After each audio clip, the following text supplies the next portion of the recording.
We're crossing the Arctic. Few have ever seen it like this. It's a demanding journey through a harsh, wild world that knows no mercy, and yet is so full of magic. We want to know how this world is changing and what that means for all of us. We meet people who live happily here and have, up until now, been spared from global political conflicts, but who also feel the change underlying everything.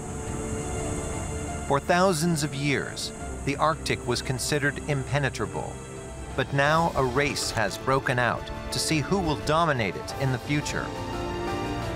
That has led to a lot of distrust and mutual surveillance.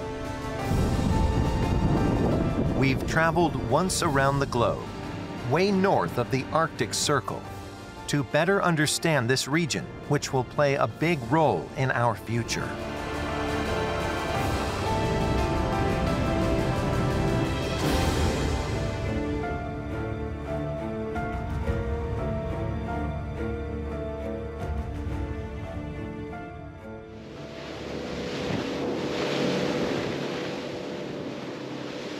It's a wild ride, but nothing compared to what awaits us.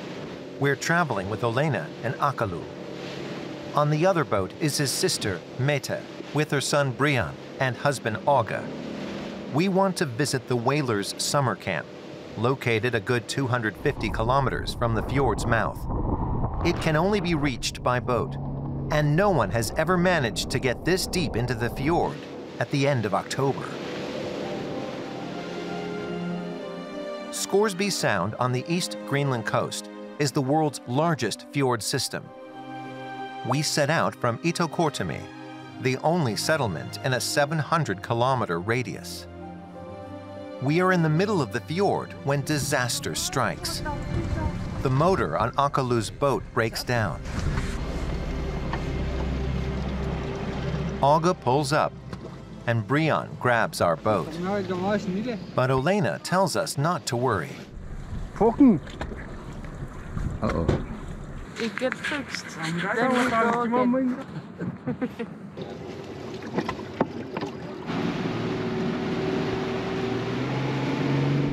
We continue deeper and deeper into the fjord. Halfway there, and almost 5 hours into our trip in the sheltered bay of a small island, we come across a capsized boat. Akalu tries to figure out what happened here. Most likely, it got caught in a storm and hit an iceberg or some rocks. It probably smashed into that. As a precaution, we stash some gasoline and supplies in the bay. Here, you always have to be prepared for the worst. If it is not possible to go inside the fjord because of the ice, we will go back here and have a campsite here. Okay. I've never been here before in October. Never before. No. Yes, there should be more ice. Although we're all surprised by the mild weather, the temperature quickly drops to minus 10 degrees Celsius. We pass a glacier tongue jutting out from the ice sheet far into the fjord. This ice is many thousands of years old. So far, we had only seen it from above, and its layers remind us of tree rings, like a geological chronicle. On one of the bluish, shimmering ice blocks, there is blood. Akalu thinks the polar bears must be around, telling us to stay alert and warning the other boat. And then we see them, up on a slope by the bay, and down in the water, there are 6 bears. One of them has blood on his head and neck. We probably just interrupted their mealtime. On land, we see a narwhal carcass. Akalu says it was probably shot by hunters and then snatched away by the bears.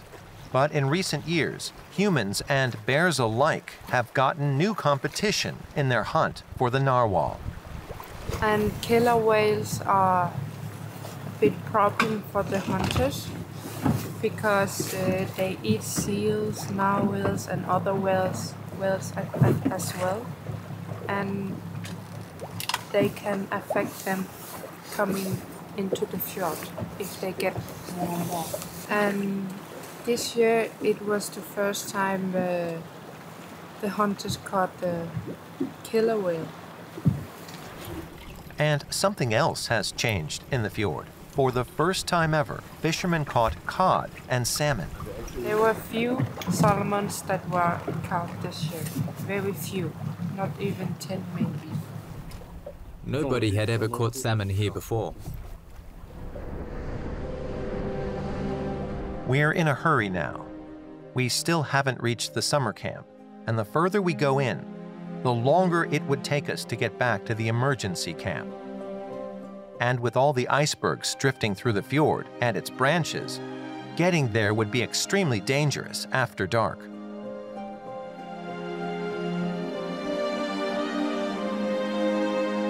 On the slopes, we keep seeing creatures that seem from another time.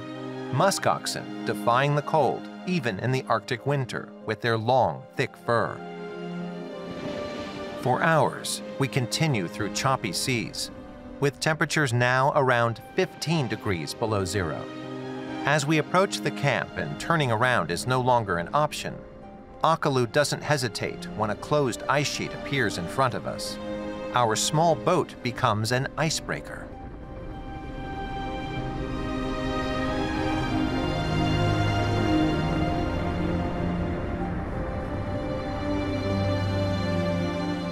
When we go ashore and set up camp, it's clear that we have accomplished something that was long considered impossible, traveling some 300 kilometers into the fjord in mid-October.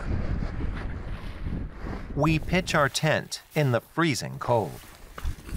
There's no room for us and our equipment in the small hunting cabins, but we came prepared with thick sleeping bags and musk ox fur.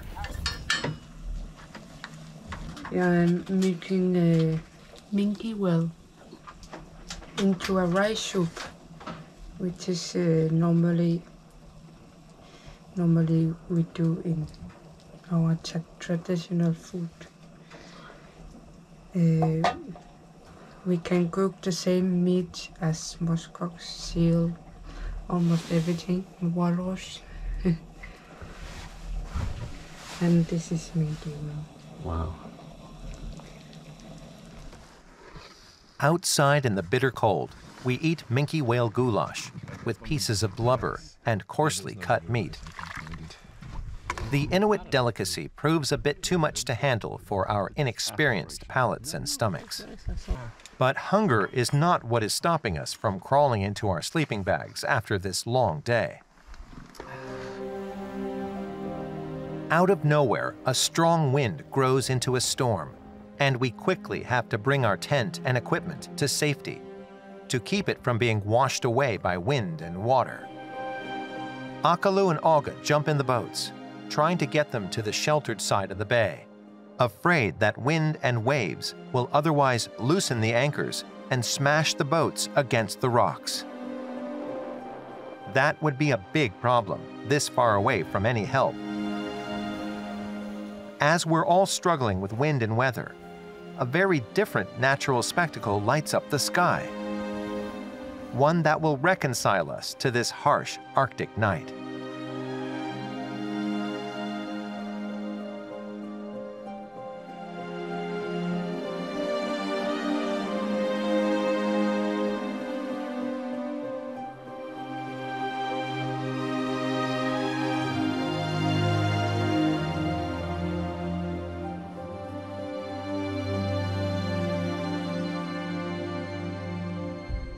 In the morning, the boats have returned, and the storm is over. But first, we have to get our bearings. We had just quickly piled everything together and secured it, but Olga and Akalu kept watch by the boats all night long and are visibly exhausted. We get some visitors to our camp, but leave them in peace since we have enough supplies. Once again, we are baffled by the numbers on the thermometer. 6 Plus. 6 degrees. Is that normal of this time of the year? No, about -10. Akalu says that fluctuations of 16 degrees during winter is not unheard of here, but it's becoming much more frequent in recent years. The summers have also changed, says Olena.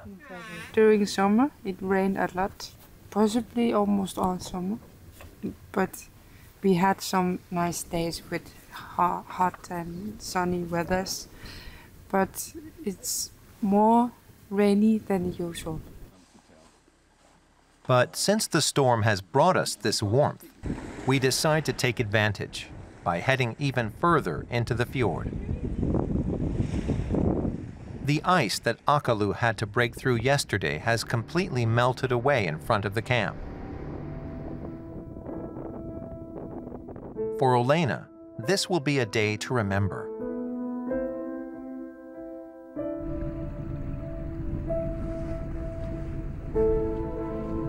In the bright sunshine and spring-like temperatures, we glide along the glassy waters of the fjord, between fairy tale-like creatures sculpted by the elements, in ice from millennia of the past.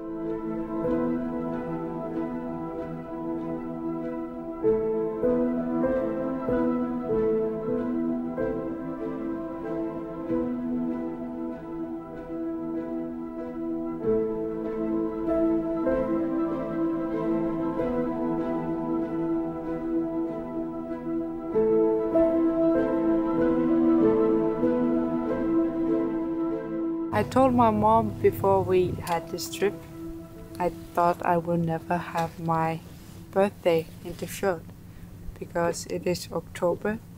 At this time normally it will be icy, frozen, and it wouldn't be possible to sail here. And since we were a child, my little brother had always birthdays here because his birthday is in August. Now it's my birthday in the fjord in October. First time. It's very stunning. I will definitely remember it. We are all dazzled by the sheer beauty of nature and spellbound by all its fantastic shapes. Only the low drip from melting icebergs forebodes the disaster about to befall this wonderland.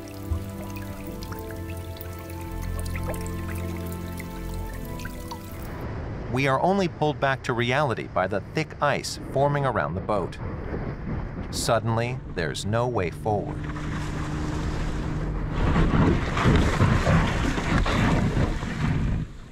Akalu and Olena look for a way out, scouring the fjord, but decide to turn around before the channel left in our wake also freezes over.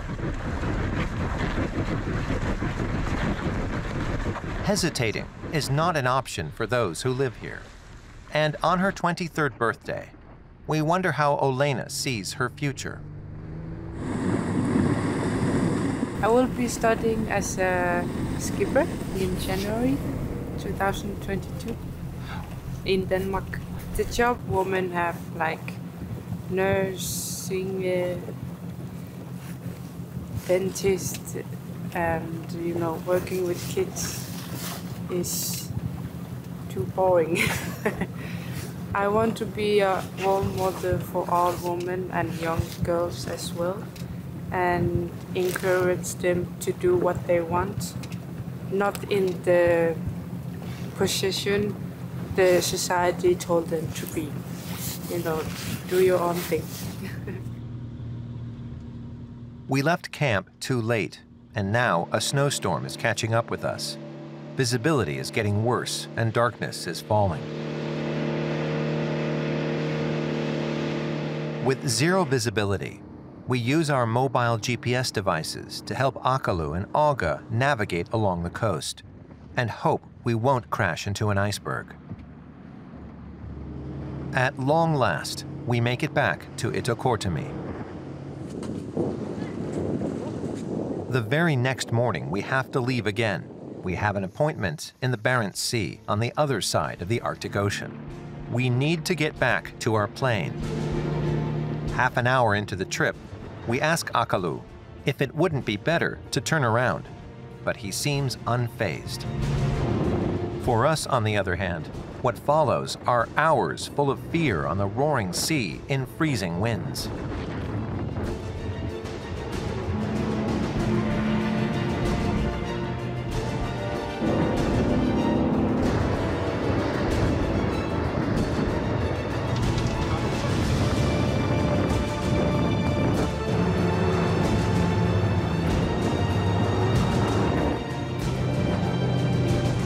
When we finally make it back to shore, there is no time to lose as the storm grows stronger. Luckily, Akalu and Auga make it back in the nick of time. Our pilot Dirk knows the extreme conditions of the Arctic and says we're lucky that the wind is hitting the runway directly from the north. We should be able to get out. But there is another problem, the control tower tells us. You can see there's a sandstorm and it comes in the bottom of the fjord. It goes out In Greenland. Sandstorm in Greenland. Sandstorm in Greenland. And that's because of the lack of snow. We haven't got so much snow as we normally have. Now the storm is coming, then it takes all the gravel up instead of the snow. We want to get going before the sandstorm ruins both our travel plans and our plane. But when Dirk tries to forward our flight plan through the air traffic control, there's another surprise. The internet is dead. The solar interference hits their, I guess it's their parabol satellite over here, around 2:15 in the afternoon every day, and then in the next hour or two, the internet connection is gone. And this happens every day, or? Yeah, especially here in autumn, and we have a problem every year. Snow, sand, and solar storms, all at once. This doesn't seem to be our lucky day. And then there is this not entirely risk-free flight over the North Atlantic in a single-engine propeller plane.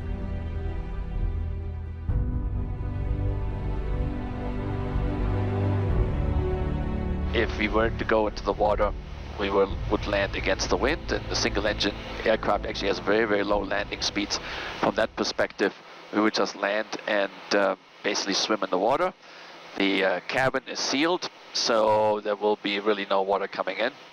And we have an emergency exit above the water. And last but not least, we will, of course, we have our raft with us where we can just all cuddle up and go fishing for a little while. To that end, we each have our own emergency transmitter and survival suit with us. What could possibly go wrong? We have a rendezvous in the middle of the Arctic Ocean, just 1,000 kilometers shy of the North Pole. The Norwegian frigate Thor Heyerdahl left port in Tromsø 3 days ago, sailing across the rough Barents Sea to our meeting point in Isfjord on Spitsbergen Island. Later, the Russian Foreign Ministry will criticize this visit by Thor Heyerdahl, claiming it's part of a clandestine plan by Norway and NATO to militarize the region. Help!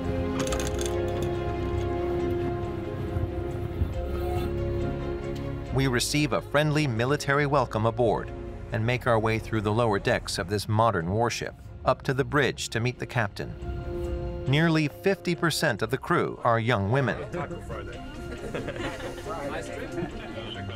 The bridge is bathed in a warm red glow that is absorbed by the tinted windows. The goal is to remain unseen by emitting as little light as possible. Standard procedure for a naval vessel. This is a modern multipurpose frigate, so we can monitor all activity both in the air, at the surface and under the surface as well. We are doing patrols, looking for submarines regularly. We have for the last years seen an increased Russian activity.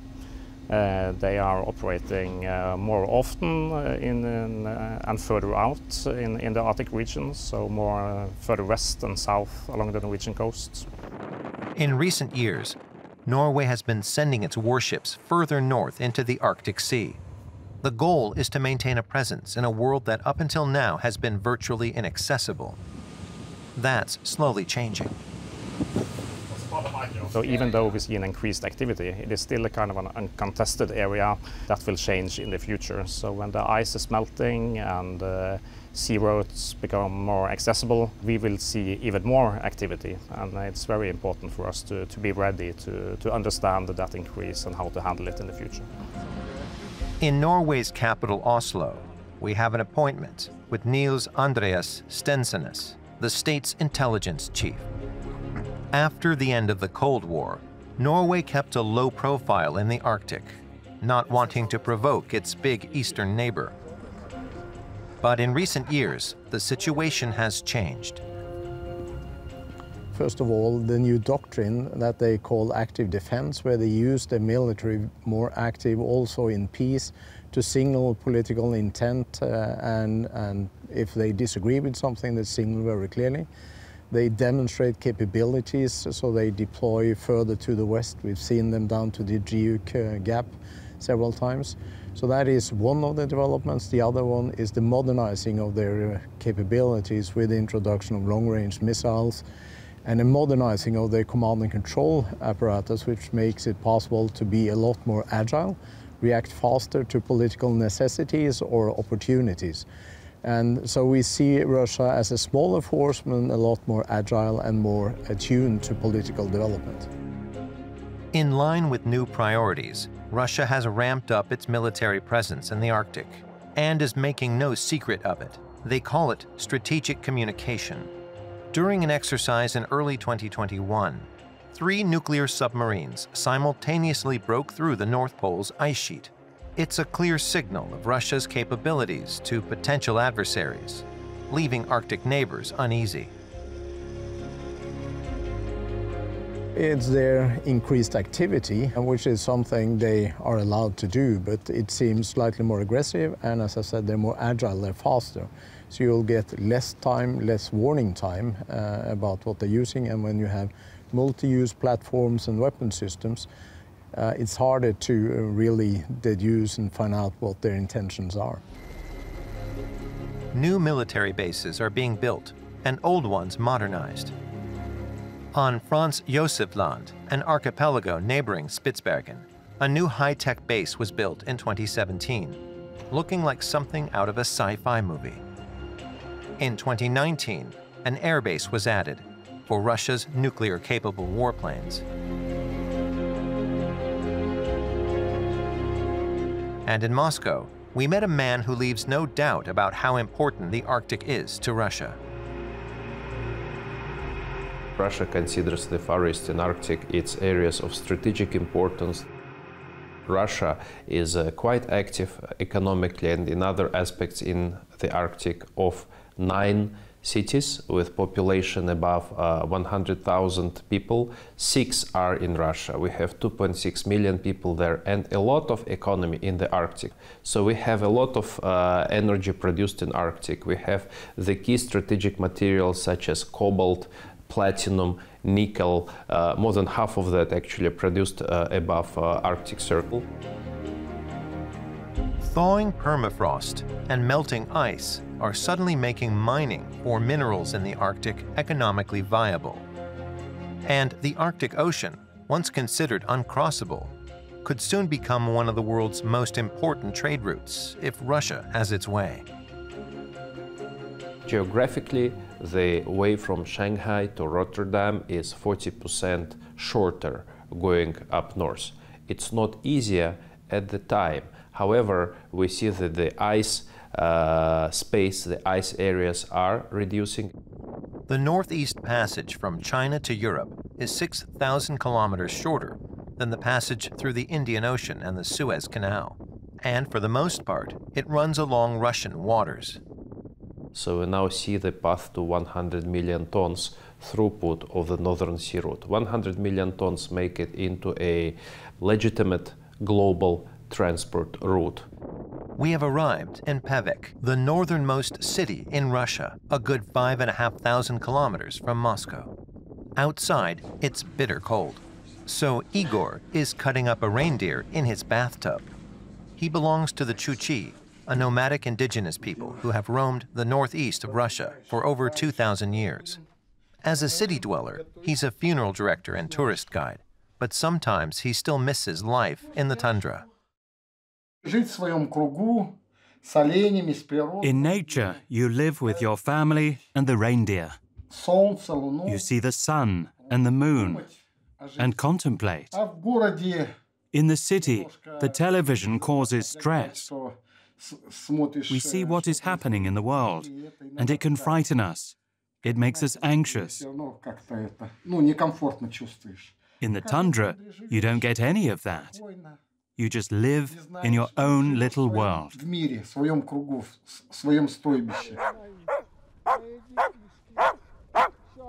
He's held on to a bit of his old life with the dogs and a few reindeer.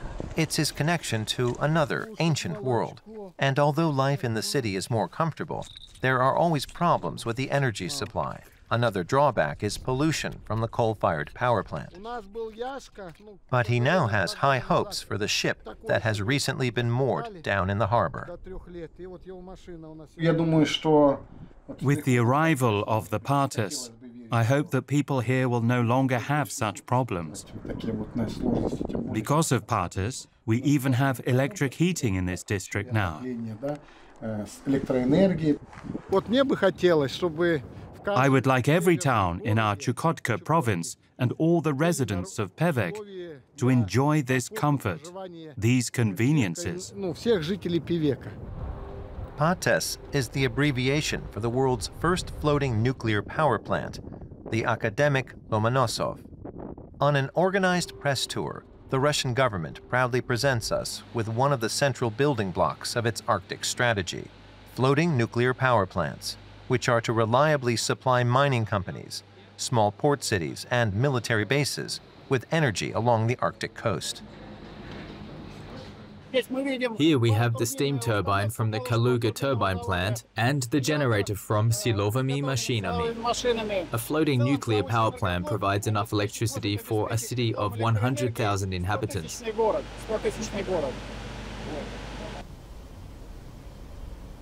4 more floating nuclear power plants are currently planned or under construction.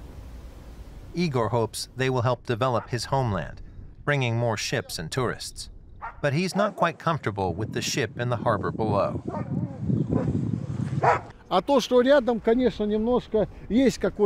The thought makes me a little queasy. This is the world's first floating nuclear power plant, and it's right on our doorstep. What happens to us if something goes wrong? After the end of the Cold War, the Arctic went temporarily quiet. Many of Russia's northernmost settlements were more or less left to their own devices. But now Russian influence is back with a vengeance. Russia is establishing itself as a major player in the Arctic and leaves little doubt about its readiness to defend its claim against any challenger. But when the Russian military began simulating the occupation of Arctic islands under extreme conditions in the winter of 2020, its neighbors understandably got nervous, especially Canada and Norway.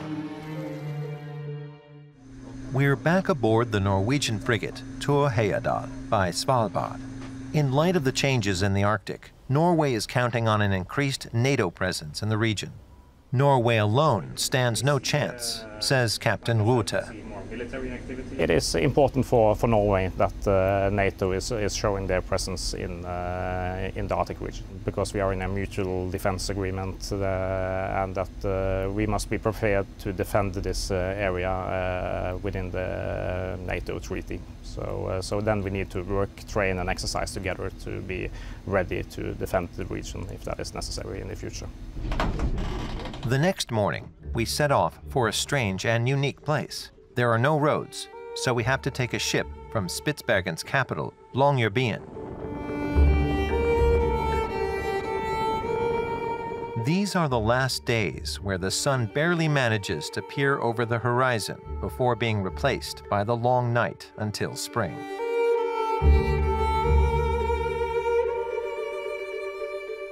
The visit of the Norwegian frigate to Isfjord will have been carefully documented at the place we're visiting, says our captain. Well, I don't think the Russians perhaps are too happy about the frigate being up here, but it's still Norwegian territory, so it's they have to obey it. Spitsbergen was a distant Arctic island belonging to no one. But when large deposits of raw materials were discovered, a dispute arose. In the so-called Svalbard Treaty from 1920, the contracting states agreed that Spitsbergen would become Norwegian territory. In return, Norway had to allow all contracting states to engage in economic activity on the island, and it was stipulated the island must not be used for war purposes. Norway, and now Russia, are the only parties that have built major settlements on Spitsbergen. The Norwegian Longyearbyen at the end of the Isfjord is the administrative and tourist center of the archipelago.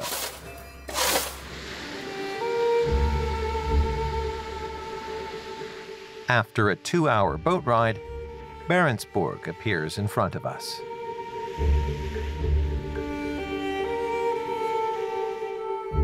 We have arrived in a place that seems stuck in time. Everything smells and feels as if the Soviet Union would still exist and hadn't fallen more than 30 years ago. Our goal is communism, a friendly reminder in the form of public art. Barentsburg is an Arctic outpost for Russia, a mining settlement on Norwegian territory. We've arranged to meet with an inhabitant of the building overlooking the town from the hillside. Sergei Gushchin personally opens the door for us. He is the Russian consul general here, representing the interests of Russia and the workers in Barentsburg to Norway. He happily shows us his pride and joy in the entrance hall. Yes, this is our winter garden. Plants you wouldn't find anywhere else in the Arctic. We can eat them, but we feel sorry for them. The building was constructed in Soviet-era pomp back in the 80s, and there are many reminders of that time. Yes, this is our main reception hall, and this is our main treasure, the carpet. Over Russian pastries, we ask the consul why there is a consulate here to begin with, in what feels like the end of the world, on one of the planet's most desolate islands. We had a lot of Russian and Soviet miners coming here and working in very harsh conditions. Our people worked and died here, so we can say that this blood and sweat from the Russians, and not only Russians, Ukrainians also, and other nations, it transferred Spitsbergen into something which has become a part of Russian history. 370 people still live in Barentsburg today. But to us, the miners' settlement seems more like a ghost town. Many houses are dilapidated, and the place is full of quiet reminders of a brighter past. A place which seems to be moving backwards into the future. As if at the push of a button, the coal mine, which is said to operate 24/7 all year round, only begins to rumble when we set up our cameras. It's hard to imagine that money can still be made from coal mining here today.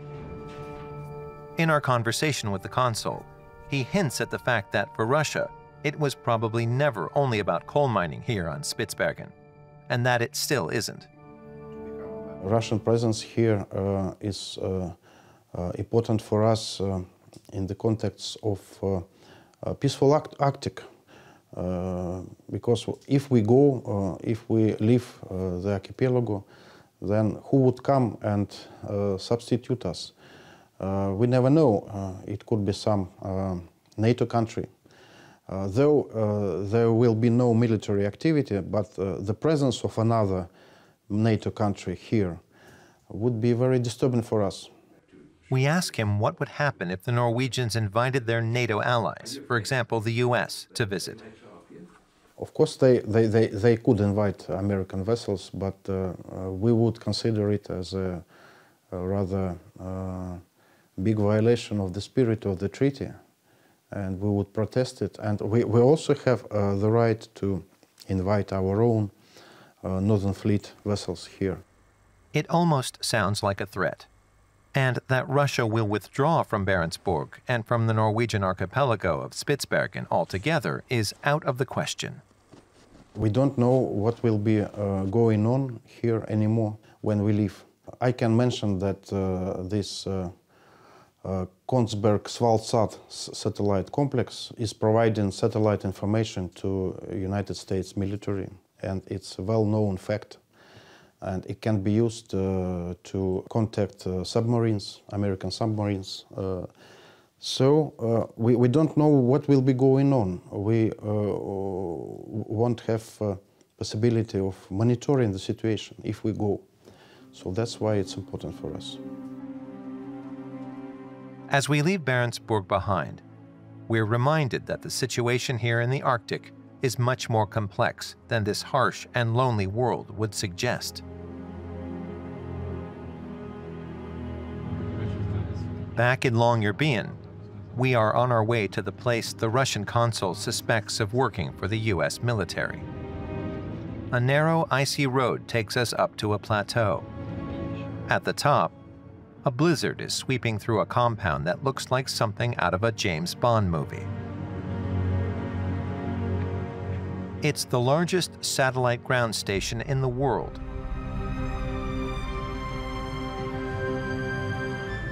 And we are meeting the head of the station, Maja-Stina Eksted, and would like to know why it was built in this cold, inhospitable place. These satellites are going around the globes or around the poles, so the South Pole and North Pole all the time. And since the Earth is moving, you have an antenna up here. You can download data and communicate to that satellite every time it passes over.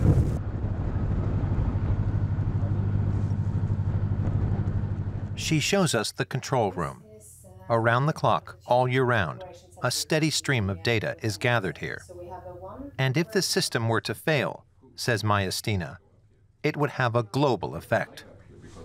If all of this would go down, you might not have the weather data at all from here, which means that when it comes to planning routes for airplanes, for ships, it would be a big challenge.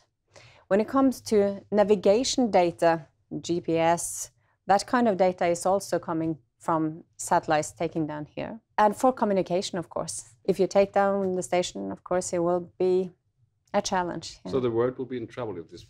Yes, it will be many areas that would notify the consequences. The world has become addicted to data, with a host of GPS devices, smartphones, and other gadgets. Many of these high-resolution recordings are also used for observation, for example, to detect illegal oil spills. And from here, images and data are passed on to the relevant authorities. Another example is illegal fisheries, which is used in the same way. You send a report to the local authorities, and they can go out and actually, take action. And this is being done. This is how they can stop the illegal fisheries. There are 125 antennas of all sizes on the plateau, and more are added all the time. Maja-Stina wants to show us one of the antenna systems from the inside. With the blizzard picking up and temperatures of 25 degrees below zero, we are happy to go back inside.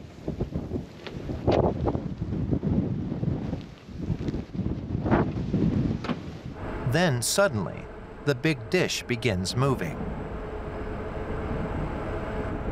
This is an 11 meters dish, and which is tracking one of the Sentinel satellites. It can go around the Earth 14 times a day. And it takes around 15 minutes on one pass to cover, which means it takes 1.5 hours for the satellite to go around the Earth one time. We ask her what is being downloaded right now. It could be either optical images, which are the images you see everything, if it's clouds or if it's beautiful pictures or whatever, or the radar images, which sees through the clouds. You can see a lot more details than the opticals, even if it's the darkness. Nothing escapes the eyes in space.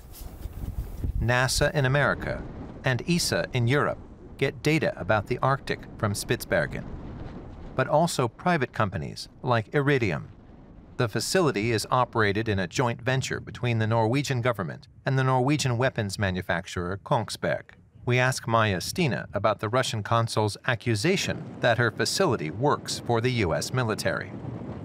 You know, everyone wants a good story, and if you see something that looks like James Bond, it has to do with the military. That's what you're thinking.